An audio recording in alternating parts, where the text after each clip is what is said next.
Now, here are the 12 lessons that I have learned over the last 4 years of being a landlord. Some of these you might be expecting, but some of these I might just catch you off guard with. So I hope you're ready. Let's get started. Now, number one, if you want to own a large portfolio, then you need to reframe the way that you think and the way that you refer to yourself. AKA, I just mentioned, I have been a landlord for 4 years, and it's that word landlord that we need to change from landlord to property investor.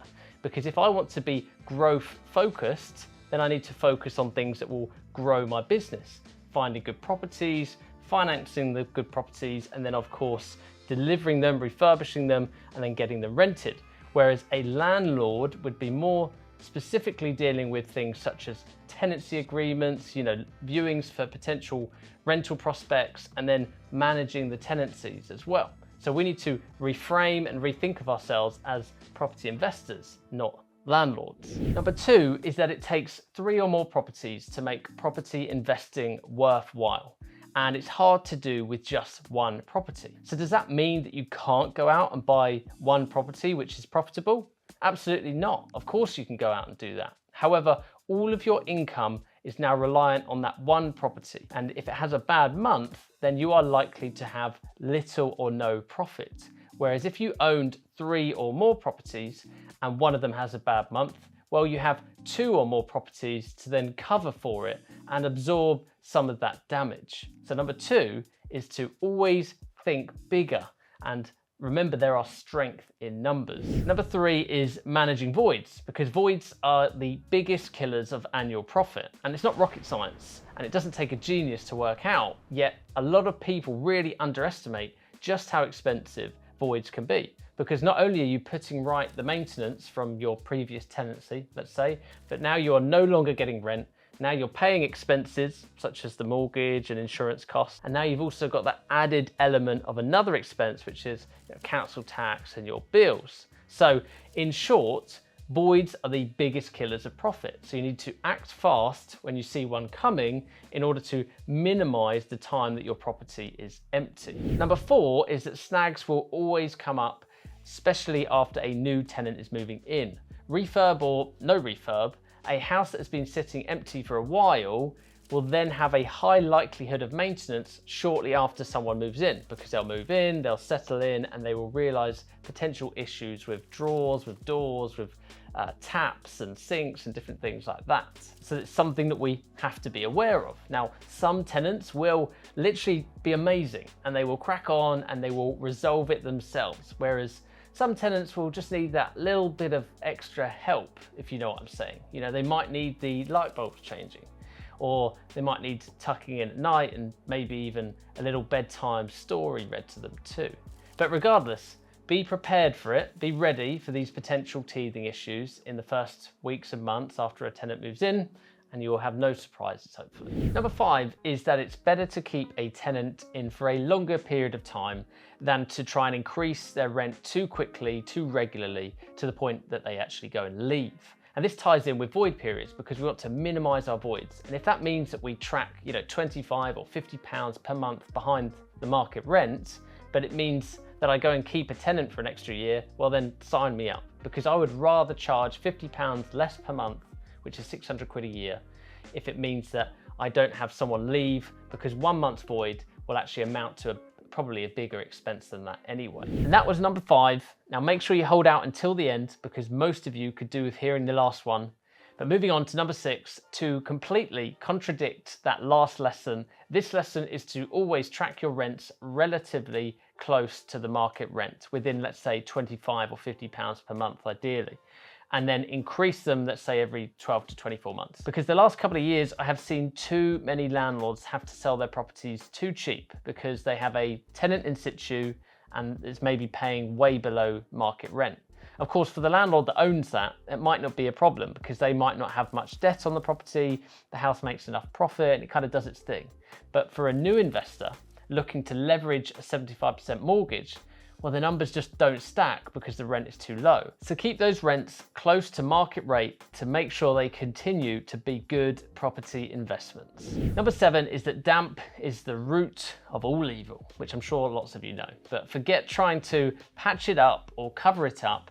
damp has to be resolved properly, otherwise it will continuously return time and time again, and it will cause loads of issues for your tenant. Resolving damp issues is honestly money well spent in my opinion, whether that is injections, tanking, air bricks, extractor fans, whatever you have to do in order to improve the property and the living conditions. Number 8 is timelines in property will always take longer than you think.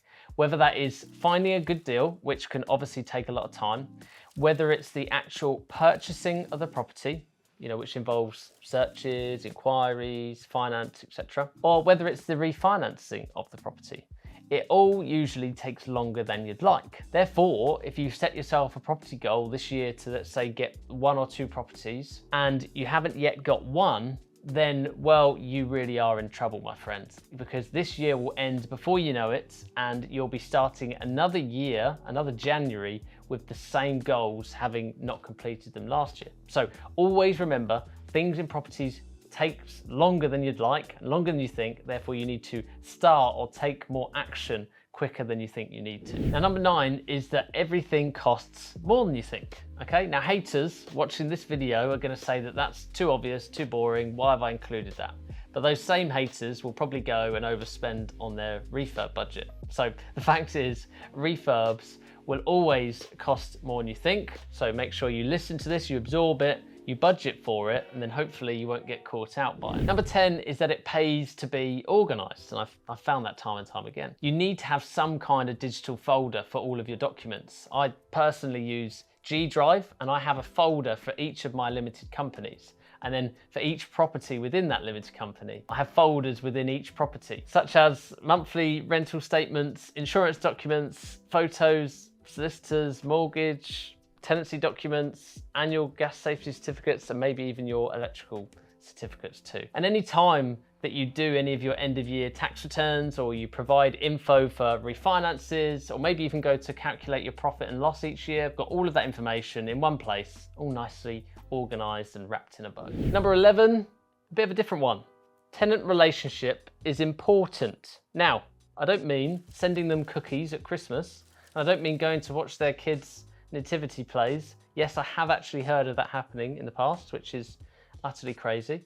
I mean the way in which you approach your professional relationship with your tenants. My main rule for this is maintenance, not preference, I guess you could say. So what do I mean by this? Well, first of all, maintenance. If this comes up, then I will be resolving it, as these are works that are required to maintain the property and a certain living quality for the tenant.